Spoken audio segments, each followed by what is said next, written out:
Welcome to a satsang.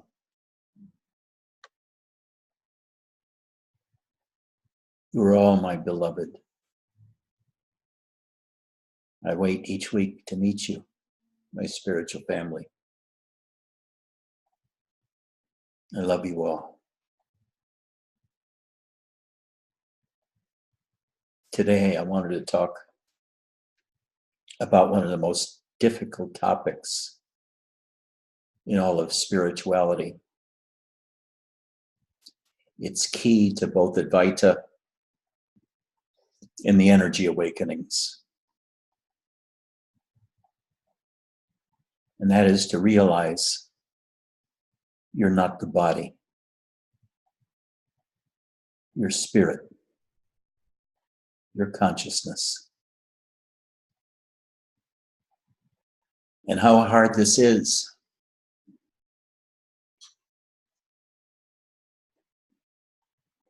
Nisargadatta talked about how his teacher, Siddha Rameshwar, said to him, always remember, you are not the body. And he said from that moment on, he never forgot that instruction. And he said it was the most difficult thing to achieve, a disidentification with the body. Because we grow up believing we're bodies. People tell us we're bodies. We feel pain, we feel hunger. We feel changes in consciousness upon awakening and going to sleep. Or when we have a headache or some other pain. Or when we watch various states of consciousness come and go, including awareness of the body.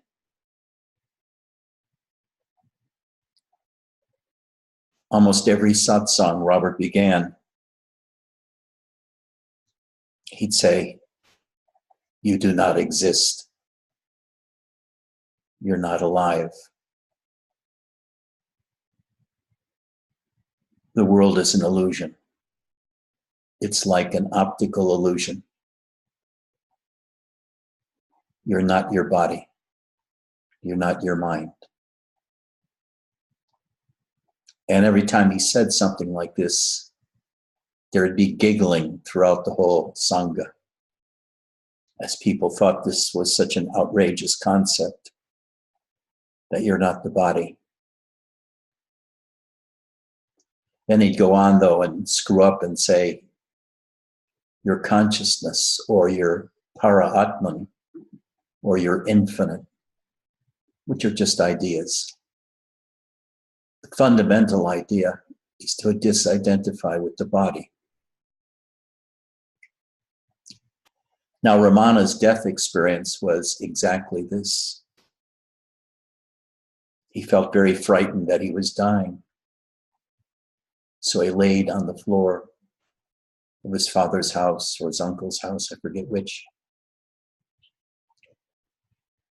Crossed his arms over his chest and laid stiff as a board, imagining that the body was dead.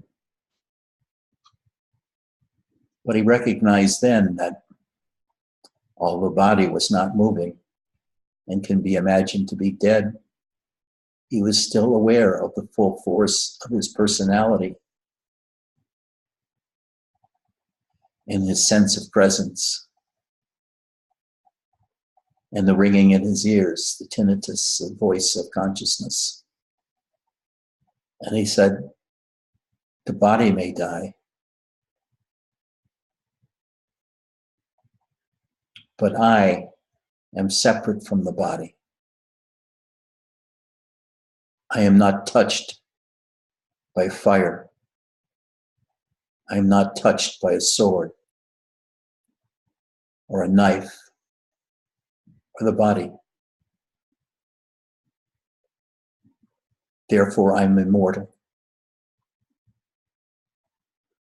That's a real mistake in logic, but you get the point. He realized there's a distinction between I as spirit and I as we normally imagine ourselves to be as a body. What a profound relief when we realize we're really spirit, we're really consciousness. We are that which is aware of the body. We are that which is aware of our thinking. We are that which is aware of the world. We are not the body. We wear the body, it's our sense instrument. But really, we're spirit. We're consciousness. We can witness the body, and it's an object to our body, or to our sense of consciousness, our awareness. The body is an object to our awareness. Even awareness itself can be an object to itself. And as such, what we are is even beyond spirit. But first we have to see that spirit and body are two different things. The body has all kinds of physical characteristics: mass, space, duration.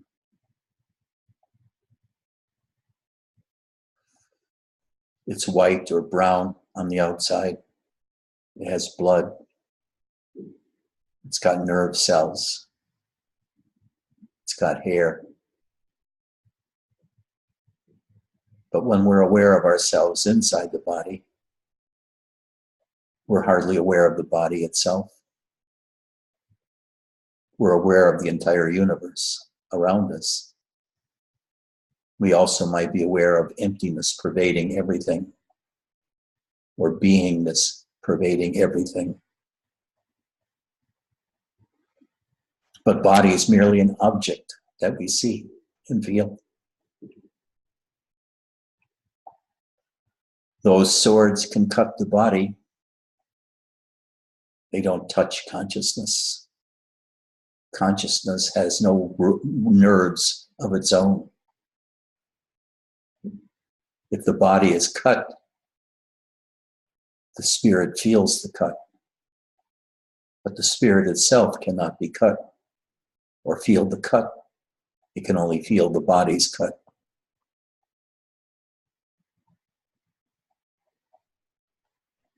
Spirit can daydream. The mind is part of spirit. We can watch the mind, so it's an object of pure spirit. But it occurs within the purview of spirit, just as the body occurs within the purview or vision of spirit.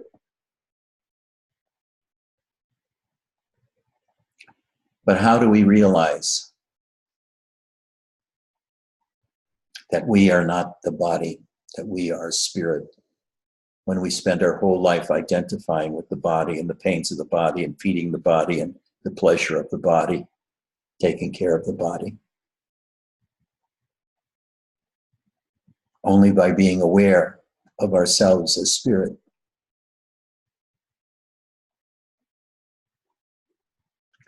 And there are several ways to be aware of ourselves as spirit. Feeling the movement of Shakti within.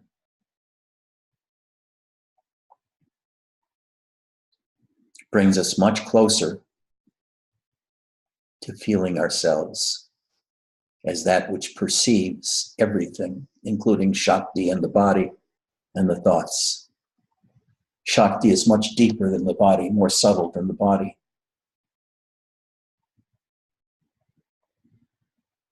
The other way is to love another very deeply. We can feel the spirit in the other. We can feel God in another. We can feel the life force in another and worship it.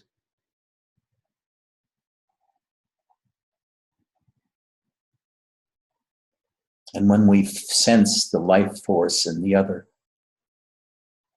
and we feel devotion towards that other, we bow to our knees Then prostrate ourselves on the floor, touching the toes of the other, worshiping. We're worshiping not the other's body, but the life force in them.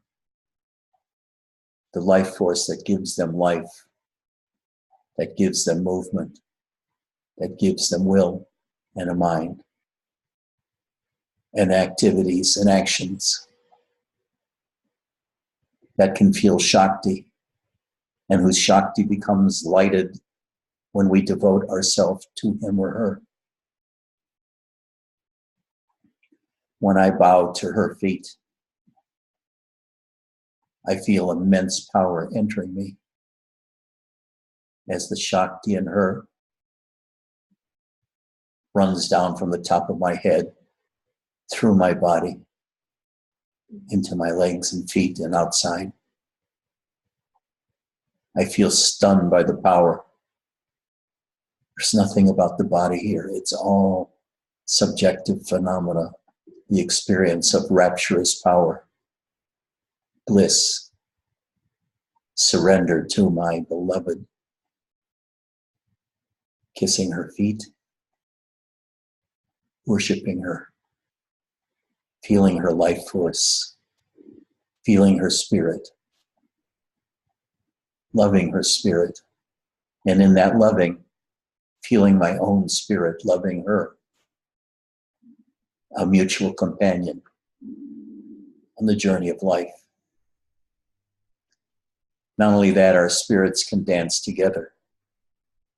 Our hearts reach out to each other with energetic bonds and grasp each other and move together in oneness, in energetic bonds, bonds of love, devotion, surrender. Those are the two ways we get to know that we are not our body, but spirit. I know there's many teachers like Nisargadatta's teacher who talks about various levels of this inner spirit, talking about them as levels of bodies, like the physical body experiences, the subtle body, which is energies, thoughts, imaginations. Deeper level, the causal body, which is just being without the mind being present, and there's a blankness of not awareness. And the deepest level of samadhi, of turiya, the basic bliss state, the basic energy state, which is so subtle. But this is just a theory. And the mind can turn a theory into an experience that confirms the model, even though the mind creates the experience.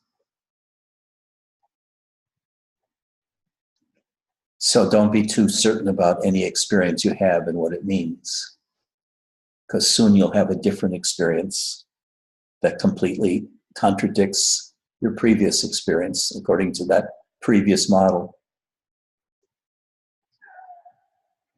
Then you learn to let go of all theories,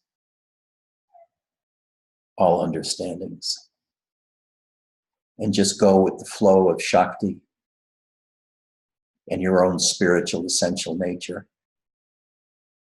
And you relax, drifting in the wind of the life force moving through you and around you and moving everybody else in endless patterns of interplay and love and conflict.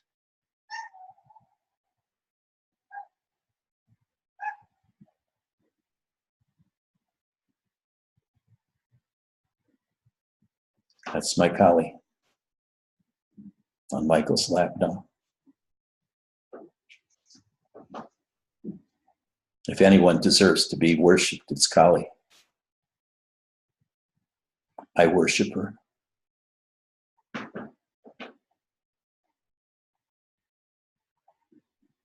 So It is so very hard to disidentify with the body.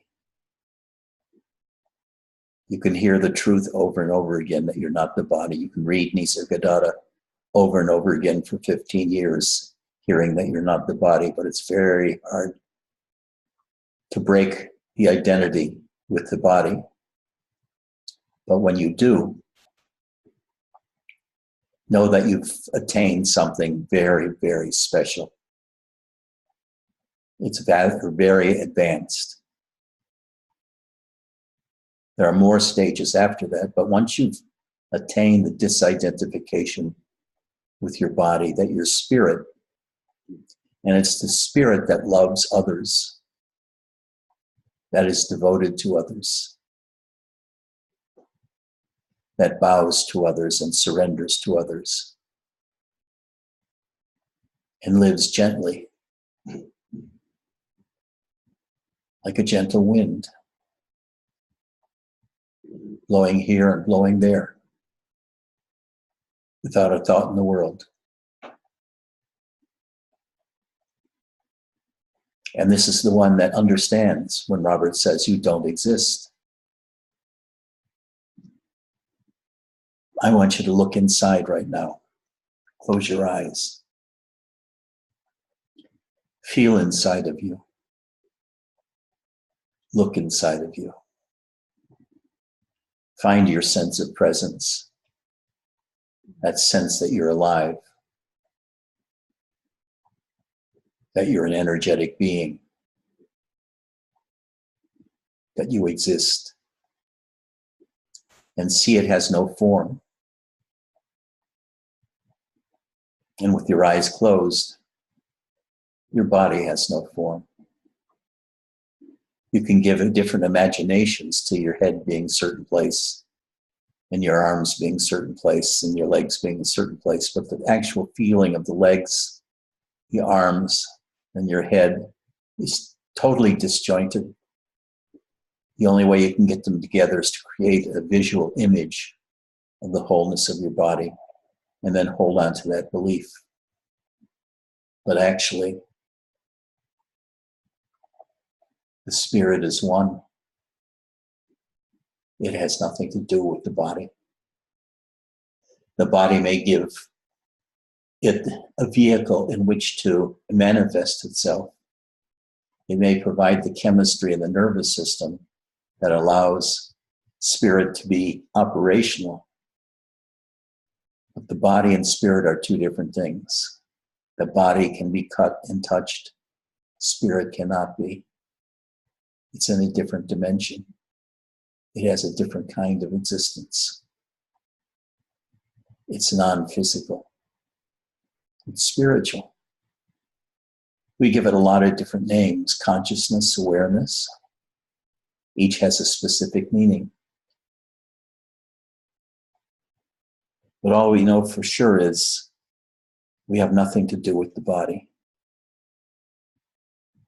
Sure, when the body dies, the spirit's no longer manifesting. It doesn't have a vehicle to either sense things or to manifest anything.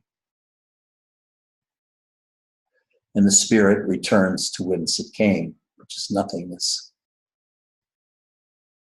And nothingness is filled up with life everywhere. Life is everywhere. Life as spirit, not as an embodied body, although that's something else too. Once you realize your spirit and not the body, you also have to realize that you are embodied and begin to feel the body deeper than you ever felt it before. Because it's like you're investigating a new car or a new house. You're test driving it. When before you were only on automatic with regard to the body, now you become aware of the various fibers of muscles within your back, in your neck. You feel your lungs move.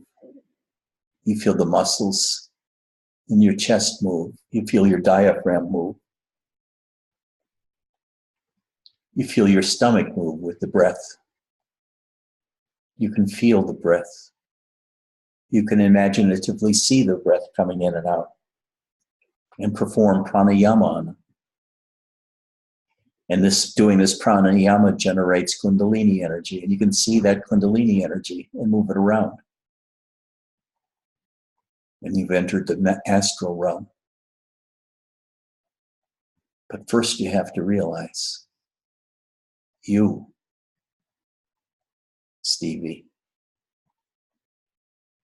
you, Max and Michael, you, Angela, you, Muhammad, you, Spencer.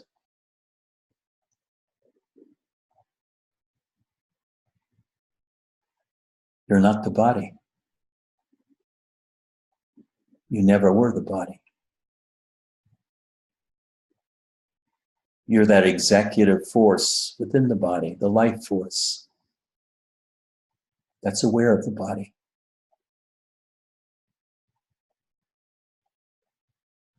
In essence, you really have nothing to do with the body.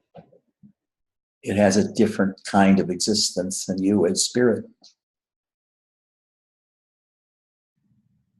That's why we can call ourselves spiritual beings, not body beings, not physical beings, but aware of our physicality that's attached to us, that's associated with our spirit.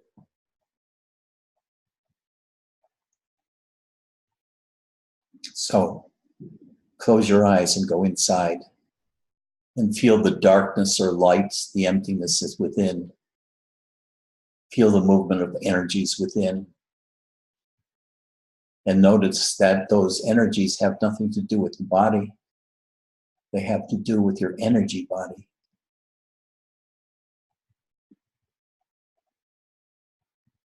And they're attached together in certain ways, spirit and body. Science is trying to find the ways. They watch what part of the brain is stimulated, what happens, et cetera, et cetera. But nobody really knows what consciousness is. They have dozens of different kind of theories, but nobody buys them. It's a mystery. So we have to regard ourselves as a mystery. Just watch the spirit within, including the watcher.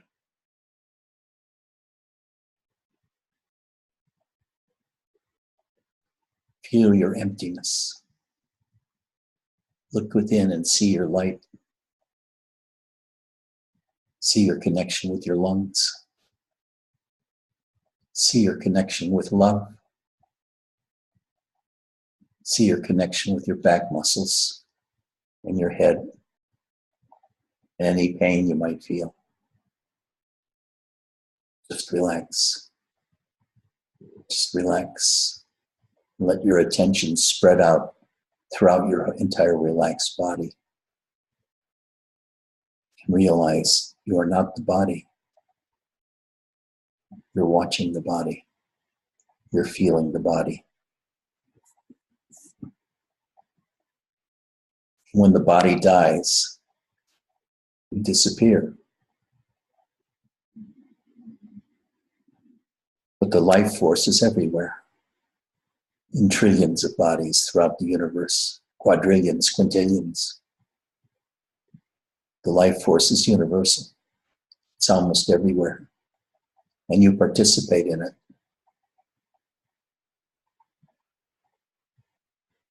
And when you will worship the life force in others, you gain immortality because you're communing with the infinite, with God in another person.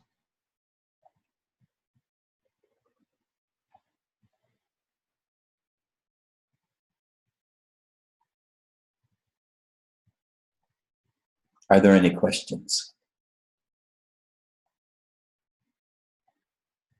Feel inside of yourself. Close your eyes and feel inside of yourself. Feel your emptiness inside. Feel the energies inside. And then look underneath the energies. Your white light body, your pure light body, your sense of being alive.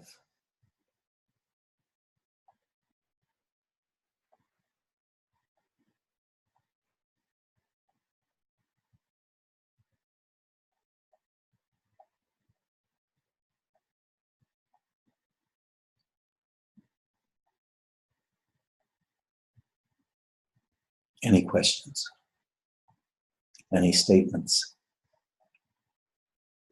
Any wishes? Any problems?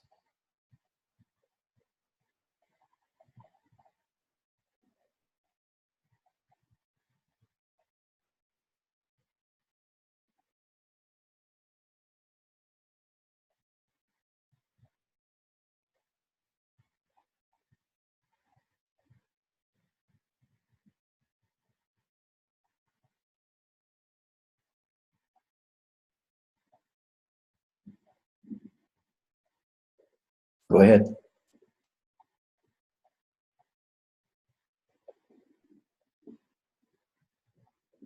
I can't hear you. You have to unmute.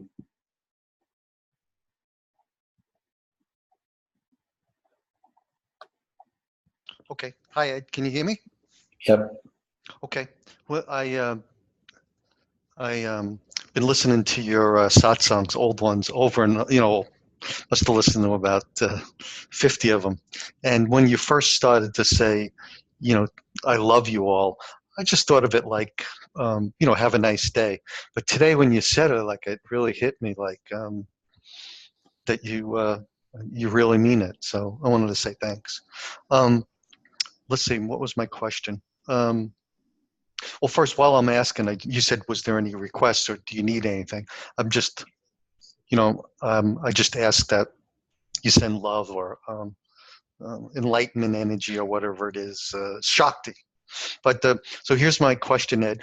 When I'm speaking to you right now, is this the body-mind complex or is this awareness? How do you know when it's the body-mind complex speaking to you and when it's awareness? Or is even the question confused?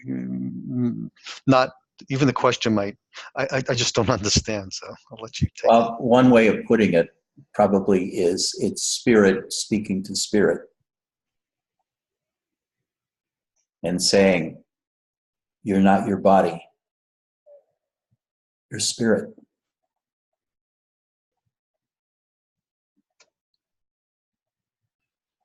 And let that sink in. Don't make it complex by saying body, mind, or all that. It's too much thinking. Simplify. You're spirit. I'm spirit. I'm formless. I have no form. I have no attributes. I have no mass. I have no weight. I have no extension. I have no color. I'm not touched by swords. I'm not burnt by torches. Only the body is. I'm not physical in any way.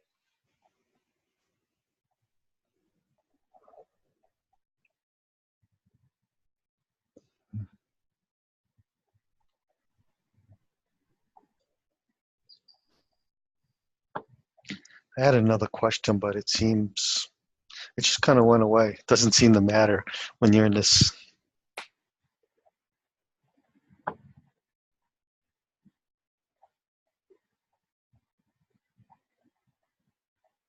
Anybody else?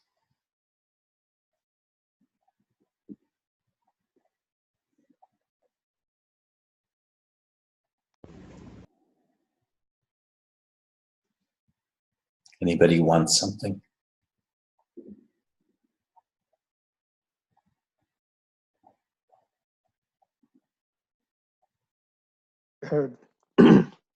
Yeah, I want the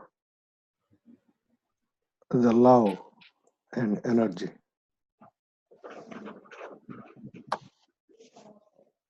Okay. I'll focus on you and let other people focus on you too, to try to feel your life force and to engage devotionally with your life force. Everybody now.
Well, Vijay, did you feel anything? Yes. Yes. Thank you. You're welcome.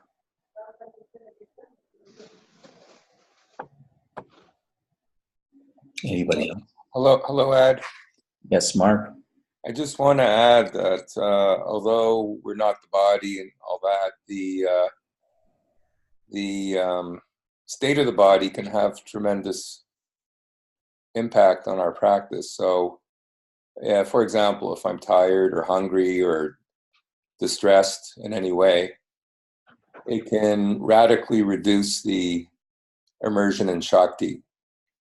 So, although we're not the body, let's not neglect the body either. Let's look after it and find the best things to do with the body, the best way to maintain, and the best way to live in every way, which, as you say, try different things. And over time, through trial and error, you can find out what's best for each one of us, which is what I do. And I find, for example, being in excellent physical shape and all that, looking after health is extremely important as well. So that's all I wanted to add for today. Just don't be overly concerned with the body and its health. Right. Robert used to say, be what would you call it? Healthful in moderation. Don't spend all day long looking at ingredients of various food you eat in order to make the most nutritious meal, or spend day after day shopping for the best ingredients to sustain the body. He says, just be prudent and not overly solicitous of the body, because then it becomes the center of your attention. Right, but then one is living as a separate being, as a body-mind rather than a Shakti. So what I'm saying is, against the backdrop of having my primary identity as the field of consciousness against which the body is superimposed. So that is my primary identity. The body-mind is not the center. It's superimposed, and it is like the world is superimposed, but the field of energy interpenetrating it all, which is one and limitless and boundless in every way, is my primary identity. Yes.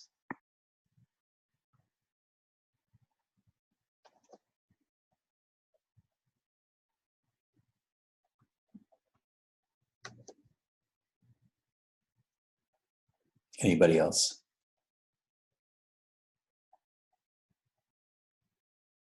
Hi, Ed. Yes. About a month ago, I did an experiment. I was having tremendous amount of pain, and the doctors gave me a bunch of painkillers to deal with it. But I put them aside and instead sat down and see if I could.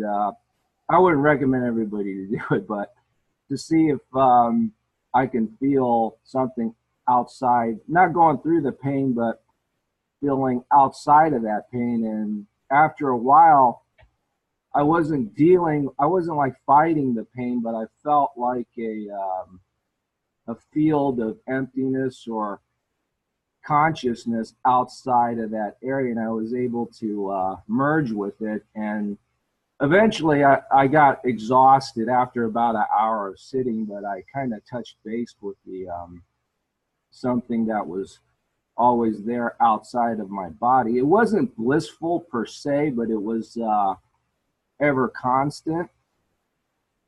But my question, I guess, would be, is when my central nervous system is healthy, obviously I could feel see more of the divine light or the blissfulness elements of that because of a healthy central nervous system. Eventually, when we all don't have one, when it's our time to go, is it based upon our development of meditation and feeling the energies that will enable us to hurdle having a central nervous system?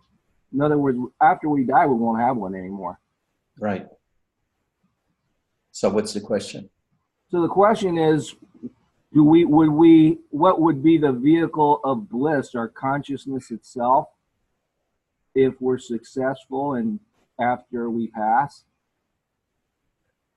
I think you have to look at dying as the ultimate turn on, because you let go of everything, and letting go is total relaxation and bliss. So dying is the ultimate bliss as you disappear, as consciousness disappears and lets go of itself, lets go of the body, lets go of its own existence. There's no proof whatsoever that the spirit perseveres after death. But you can think of the death, if it's not some horribly violent thing that comes on suddenly, is itself a blissful experience. As you relax, totally relax, and it gets more and more blissful. Thank you. You're welcome.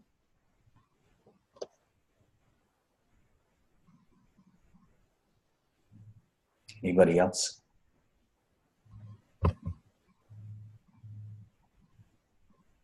Yes, I have a question. Yes. I was just wondering, when you said, is it the Shakti in me that Who is worship speaking? Who's speaking? Sukai? Okay.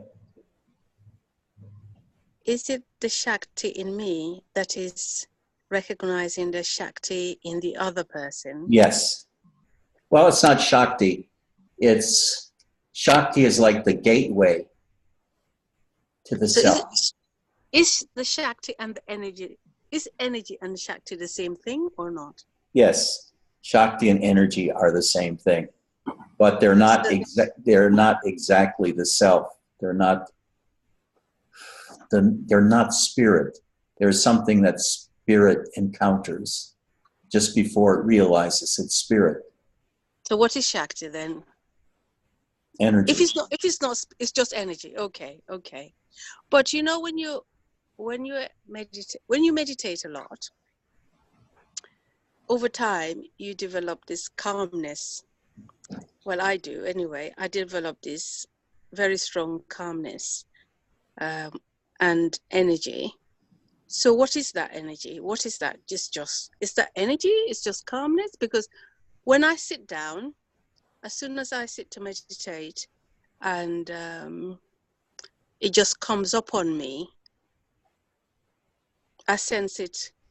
So what is that? Is that Shakti, or is that just something? You're looking for labels to understand your experience.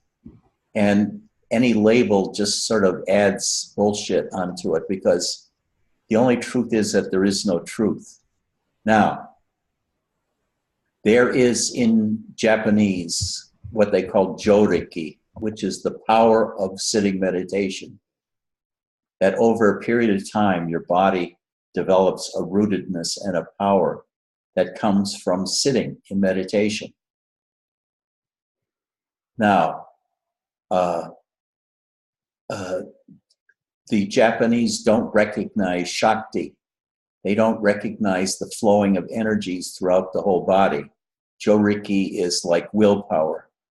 But what the energy people talk about as Shakti is kind of flowing waves of energy that go around the body, around the heart, and through the lungs, into the head, etc., which can become blissful and can become quite ecstatic, so ecstatic you don't want to move because you don't want to lose that feeling. But Shakti, you might say, is just the Indian term for these felt energies in the body. Is this Joriki and Shakti the same? No, they're different concepts, different They're ways. different concepts, but is it the same thing? What? They're different concepts, but is it the same? Is it just No. different names for the same thing? No. You see, the name determines what the experience is. If you talk about Joriki, you don't feel Shakti. I see. The system would exclude feeling Shakti. If you feel Shakti, it probably does not feel Joriki. These are different kind of feeling states. The Zen deny that the Shakti is real. They say it's Makyo. So they don't give it any reality at all. And in that system, you will not develop the kind of experiences I'm talking about, of loving and desiring and devotional love towards another life force. There are many different kinds of awakening, and Zen is one kind, and it's bereft of emotion, bereft of love. So the Joriki is therefore, I know you said, well, I would say then it's mostly you develop incredible calm then, would you say? Yes. You're right, because... And willpower. What do you mean by willpower? The power to remain steady, no matter what the disturbance is from outside. Power of steadiness. But is that something you just experience during meditation, or just when you get off the cushion and you're walking around? Both. Both. Is that the same as equanimity? Exactly so. Thank you. I agree with you about what you said, that they don't recognize Shakti, but at the time I didn't know there were these.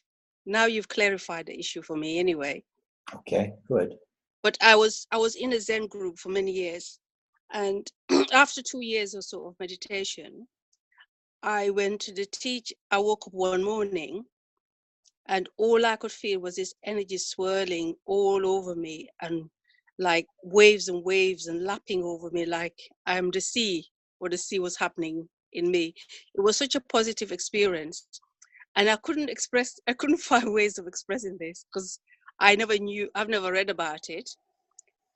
And so I wrote to the teacher and I was saying, oh, there's this great big love.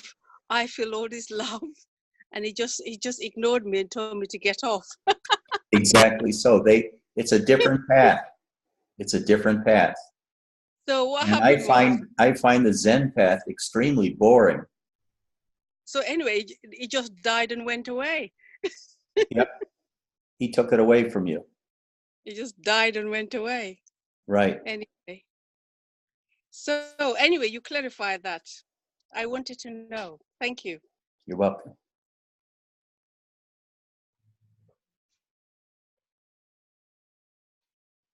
Hi, this is Harold. Yes. I have a question. I'm a bit new to this year. I did a few other meditational practices over the years. So I have a question. How do you immerse in Shakti, and is there a special meditational technique that you recommend to follow your path, so to say?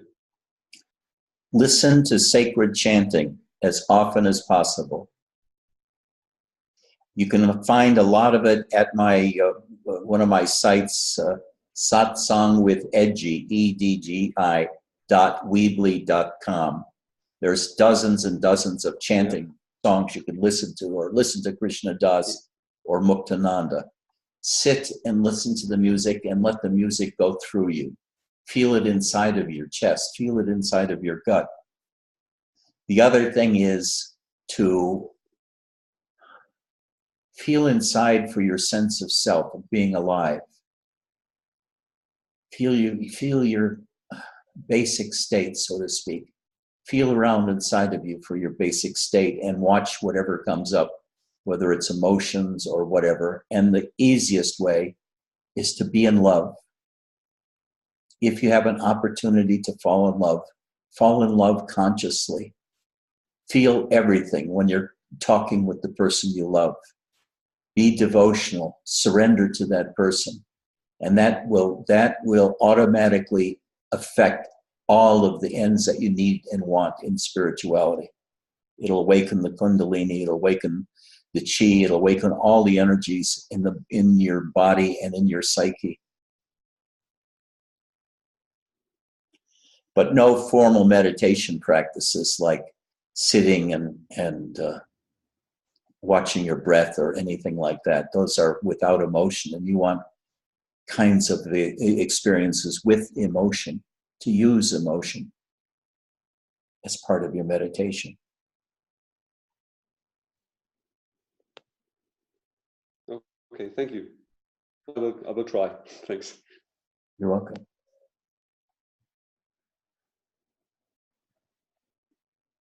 Pick somebody in the Sangha right now and see if you feel affection for that person. And then just repeatedly feel affection when you see them again. Use them as a meditation device. Fix your heart on somebody. Preferably in the Sangha, because we're all walking the same path.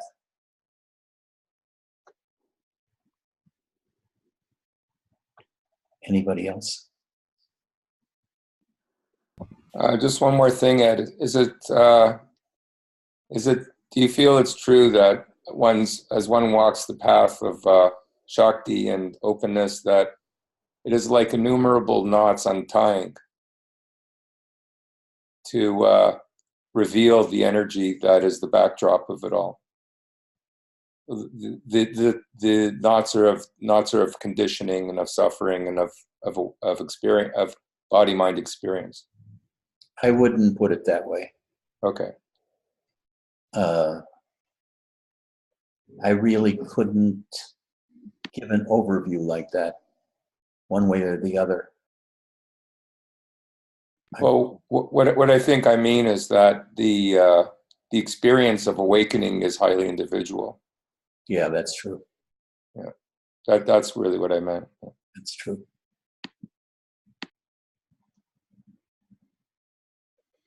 Well, a long session. But remember, you're not the body.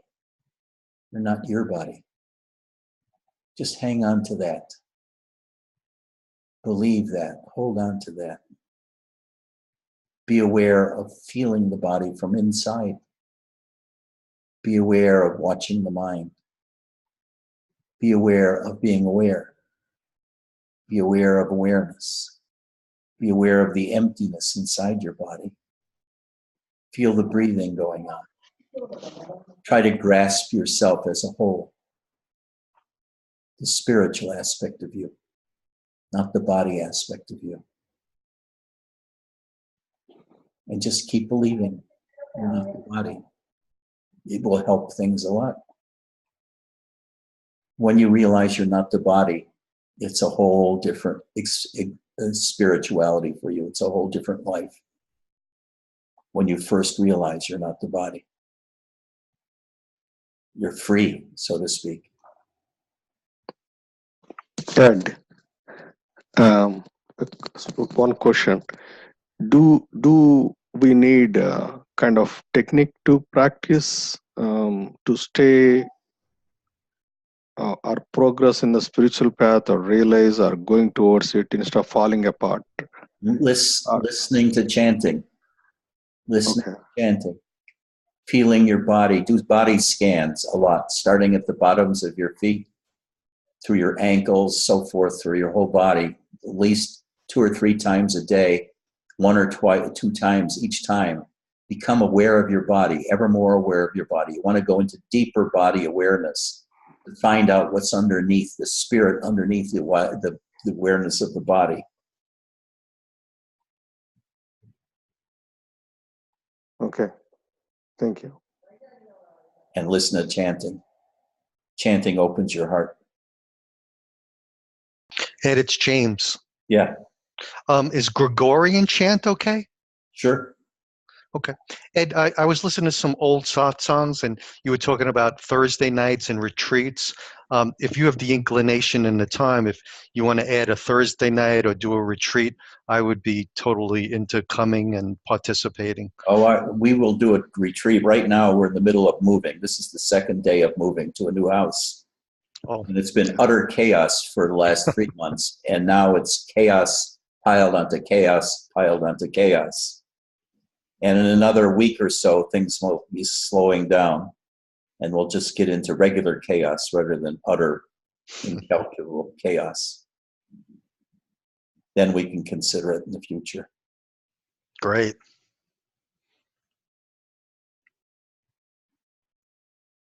Okay.